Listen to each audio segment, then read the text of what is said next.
Φίλοι μου της ομάδας εκθέσεις μετάλλων Expedios Fan Club GR, γεια σας.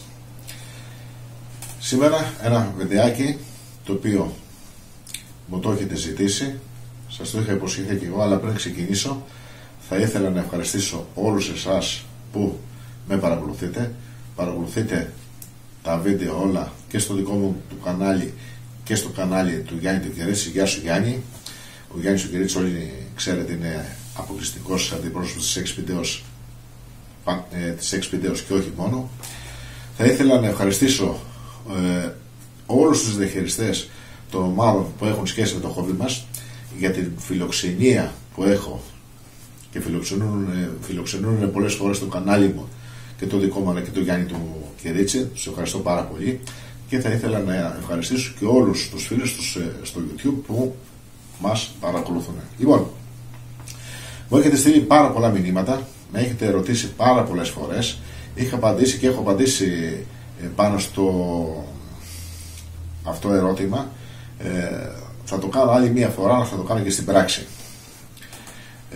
Αυτό που με έχετε ρωτήσει είναι εάν ο Expedios με το διαχωρισμό που έχει, γιατί έχει τον απόλυτο διαχωρισμό και δεν μπορεί να συγκριθεί με κανέναν άλλο, και αυτό είναι γνωστό όσο αφορά τον διαχωρισμό, αλλά και τα προγράμματα που διαθέτει και εξού και ο παλαιογράφος που είναι η επανάσταση στην τεχνολογία των ανιχνευτών μετάλλων, ναι, υπερτερεί και σε έναν άλλον διαχωρισμό. Μπορεί να αναγνωρίσει μέσα από ένα μεταλλικό κουτάκι δοχείο εάν μέσα σε αυτό υπάρχει και άλλο μέταλλο. Αυτή είναι η ερώτηση που μου έχετε κάνει πολλές φορές. Μπορεί να αναγνωρίσει ο ανιχνευτής και να κάνει αυτό το διαχωρισμό, δηλαδή να αναγνωρίσει και το μεταλλικό κουτί απ' έξω, την επιφάνειά του, αλλά και στο εσωτερικό του. Αυτό απαιτεί δύο πράγματα για να επιτευχθεί. Κατά κύριο λόγο απαιτεί την εμπειρία που θα έχει ο καθένας. Ένας νέος χειριστής ίσως να του διαφύγει. Ένας όμως πολύ έμπειρος χειριστής που θα σκανάρει το στόχο αρκετές φορές και τσιμπήσει μία μεγάλη μεταλλική επιφάνεια, είναι σε θέση και να δει με τα στοιχεία που θα του δώσει η μονάδα ότι μέσα σε αυτό το μεταλλικό κουτί, γιατί πιθανόν εάν έχουμε μεταλλική μεγάλη επιφάνεια, πιθανόν να είναι κάποιο κουτί. Αυτό το κουτί δεν είναι απαραίτητα να είναι κυβότιο πυρομαχικών και να έχει μέσα σελίδες, μπορεί να είναι ένα κουτί οτιδήποτε και να έχει άλλα μέταλλα μέσα. Όπως που είχε και εμένα στο παρελθόν, ένα κυβότιο περίπου ήταν 20x20, όχι 20x15, κάπου και δεν θυμάμαι τις διαστάσεις, το οποίο είχε μέσα κάλικες. Και είμαι ο μόνος που είπα ότι παιδιά, μη χαίρεστε, κάλικες έχει μέσα. Γιατί μου το έδειξε αυτό εδώ το πραγματάκι, εδώ η μονάδα αυτή, η επανάσταση στην τεχνολογία των ανιχνευτών μετάλλων. Μπορεί να το κάνει με πάρα πολύ ευκολία. Η δεύτερη προϋπόθεση είναι, και θα σας το φέρω με παράδειγμα, εάν μέσα σε ένα μεταλλικό δοχείο, ένα κουτάκι, ας πάρουμε ένα κυβότιο πυρομαχικό, ας πούμε, τα συνηθισμένα που βλέπουμε και στις ομάδες και ανεβάζουν κατά καιρούς κάποια μέλη τα οποία είχαν βρεθεί στο παρελθόν, λίρες.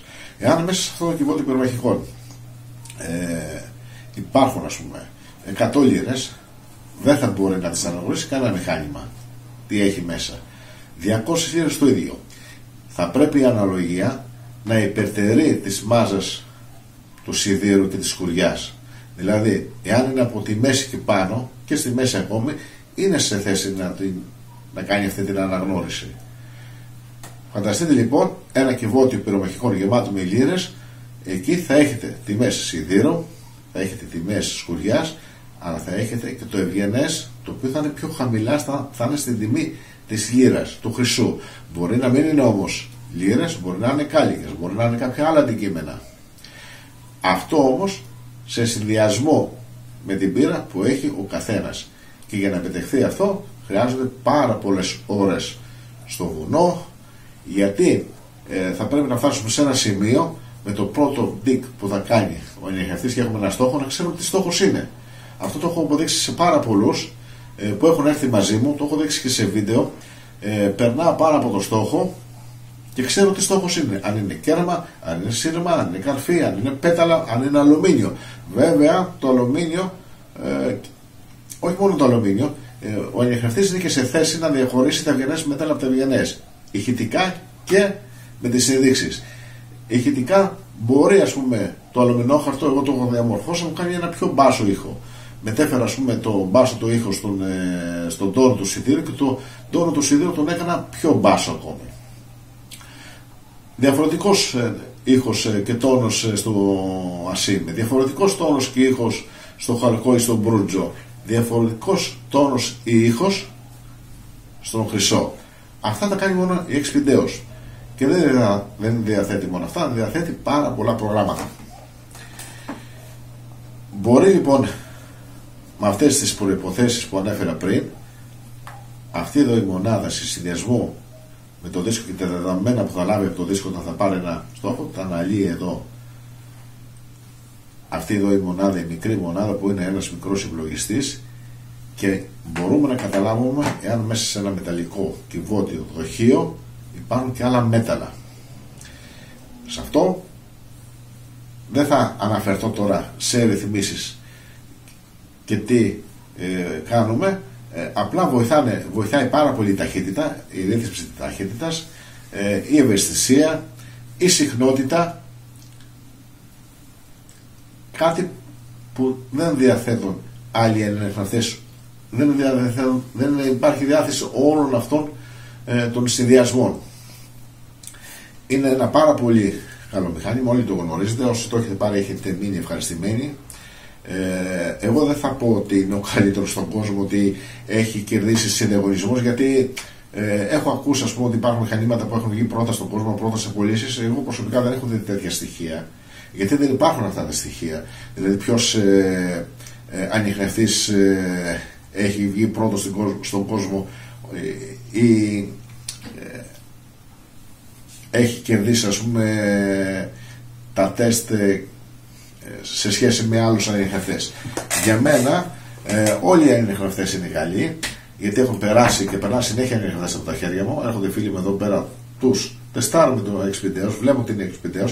Απλά τι γίνεται, ο Expideos κάνει τη διαφορά, έχει πολλές διαφορές με άλλους ανιχνευτές. Πού να σας πω, τα ξέρετε, τα προγράμματα, τους διαχωρισμούς, τον παλμογράφο, η επανάσταση, τέλος πάντων. Δεν θέλω να έρθω σε περισσότερες λεπτομέρειες. Και όλος αυτός ο συνδυασμός και με την πείρα που θα έχει ο καθένας, ναι, ο Expideos μπορεί μέσα από ένα μεταλλικό δοχείο, κουτάκι, εάν ο όγκος του άλλου μετάλλου που θα έχει μέσα υπερτερεί σε όγκο και μάζα της εξωτερικής επιφάνειας, του περιβλήματος δηλαδή. Αυτό θα το δούμε και στην πράξη και θα δείτε ότι ναι, είναι έτσι. Έχω ετοιμάσει ένα μεταλλικό κουτάκι, και μάλιστα δύσκολο κουτάκι, το οποίο είναι από λευκοσίδερο. Είναι ένα κουτάκι του Νεσκαφέ, το οποίο μέσα θα παρασούμε κάλικες. Θα δείτε την τιμή και τα νούμερα που θα μας βγάλει εδώ χτυπώντας το άδειο του κουτί, και θα δείτε και τις τιμές που θα μας βγάζει και τον ήχο, περισσότερο τις τιμές όταν θα βάλω μέσα π.χ. τους κάλικες, ή μπορεί να βάλω, ας πούμε, μολύβι. Εκεί θα δείτε και θα καταλάβετε ότι πράγματι ο συγκεκριμένος ανιχνευτής μπορεί μέσα από ένα μεταλλικό κυβότιο να αναγνωρίσει και άλλα μέταλλα. Δεν έχω να πω κάτι άλλο. Πάμε τώρα έξω. Αλλά πριν πάμε έξω, όσοι δεν έχετε κάνει εγγραφή στο κανάλι μου, κάτω δεξιά subscribe. Κάθε φορά που θα ανεβάζω βίντεο, πατήστε και καμπανάκι αν θέλετε να ενημερώνεστε. Το ίδιο και στο κανάλι του Γιάννη του Κυρίτσι, στο κανάλι Gold Detector Γιάννης Κυρίτσης. Λοιπόν, πάμε έξω για να δείτε ότι το Expideos κάνει την απόλυτη διαφορά σε σχέση με άλλους ανιχνευτές. Πάμε έξω. Βλέπουμε εδώ, έχουμε το άδειο κουτάκι. Ορίστε, το βλέπετε ότι είναι άδειο. Και εδώ έχω τους κάλικες. Πάμε να δούμε τι τιμή και τι ήχο θα μας βγάλει.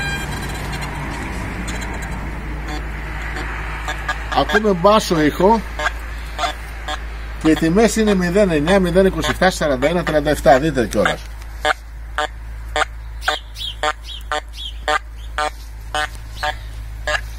Λοιπόν, πάμε να βάλουμε τώρα τους κάλικες μέσα.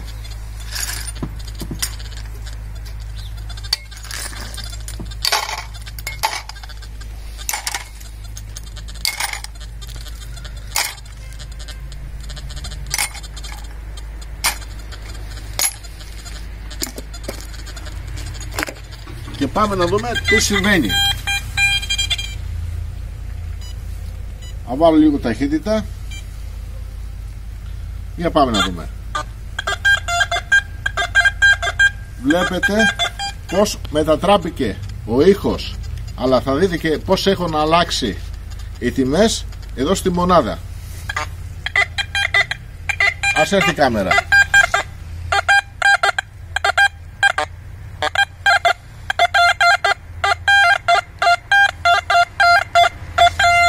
Ας έρθει λίγο ακόμη.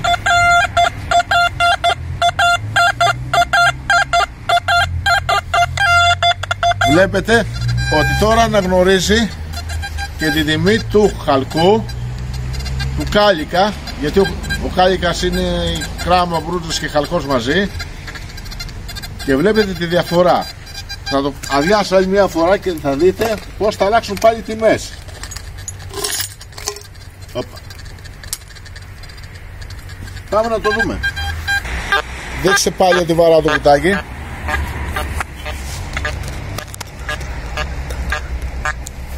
Πάμε άλλη μια φορά.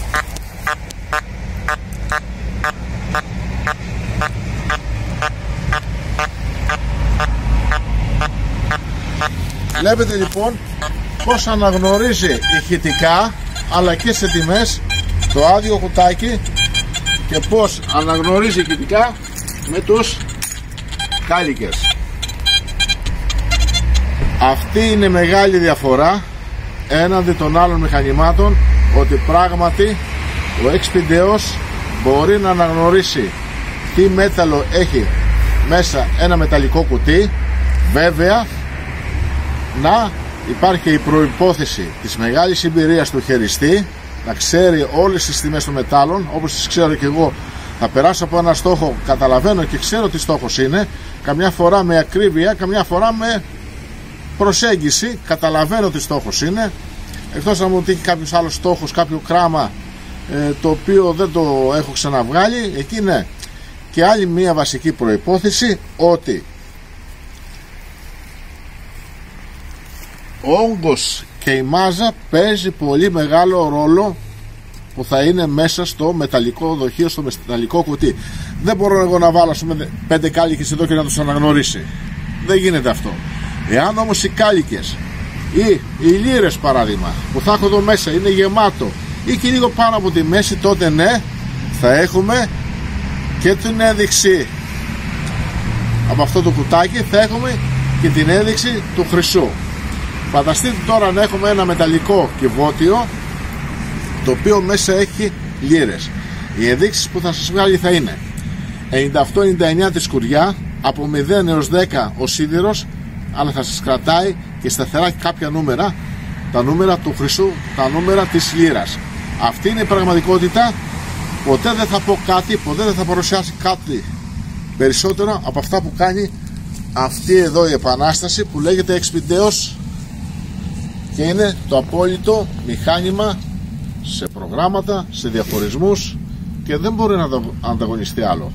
Δυστυχώς αυτή είναι η πραγματικότητα. Δηλαδή αυτή τη στιγμή η XPDEOS έχει κάνει τρομερές πατέντες που δεν μπορεί να τις χρησιμοποιήσουν άλλες εταιρείες.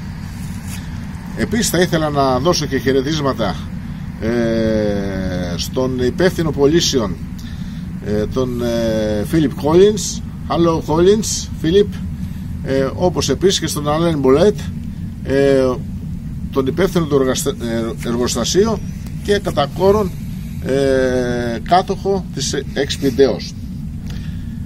Πιστεύω να σας κατατόπισα με αυτό το βίντεο. Πιστεύω να καταλάβατε ότι πράγματι το συγκεκριμένο μηχάνημα μπορεί να διαβάσει και μέσα από ένα άλλο μέταλλο με δύο προϋποθέσεις. Θα τις ξανατονίσω πάλι. Η μία προϋπόθεση είναι να έχει μεγάλη πείρα ο χειριστής, να γνωρίζει τις τιμές, το μετάλλο και το στόχο που έχει βγάλει, όπως επίσης παίζει ρόλο ο όγκος και η μάζα που θα υπάρχει μέσα σε αυτό το μεταλλικό δοχείο είτε κυβότιο. Εάν σας άρεσε το κανάλι μου, κάτω δεξιά subscribe. Είστε όλοι καλοδεχούμενοι. Έχουμε πολλά βίντεο να γυρίσουμε μαζί με τον Γιάννη τον Κυρίτσι. Βέβαια δεν βοηθάει και η καραντίνα που έχουμε. Δυστυχώς μου λέτε συνέχεια πότε θα ανεβάσουμε. Δυστυχώς δεν μπορούμε να βγούμε ακόμα έξω. Λίγο υπομονή. Πιστεύω σε 20-25 σε 30 ημέρες να έχουν χαλάρωση κάπου στα πράγματα, να μπορέσουμε και εμείς να κάνουμε εξορμήσεις και πραγματικές εξορμήσεις. Δεν έχω τίποτα άλλο, φίλοι μου. Να είστε καλά, ελπίζω να σας κατατόπισα. Για όσους από εσάς έχετε το XP Deus, ασχοληθείτε. Είναι πάρα πολύ καλό μηχάνημα και δεν θα σας απογοητεύσει ποτέ. Ό,τι σας έδειξα τώρα, αυτό τώρα χρησιμοποιώ το ποινίο το X35, ακριβώς το ίδιο μπορεί να κάνει και το παλιό το ποινίο. Δεν χρησιμοποίησα παλμογράφο, χρησιμοποίησα ένα δικό μου πρόγραμμα με τους τόνους που έχω χρησιμοποιήσει. Το έχω δείξει και στο παρελθόν και σε άλλα βίντεο. Αρκεί να καθίσετε και να ασχοληθείτε. Να είστε καλά. Σας εύχομαι όλους καλές και χρυσές εξορμήσεις. Γεια σας.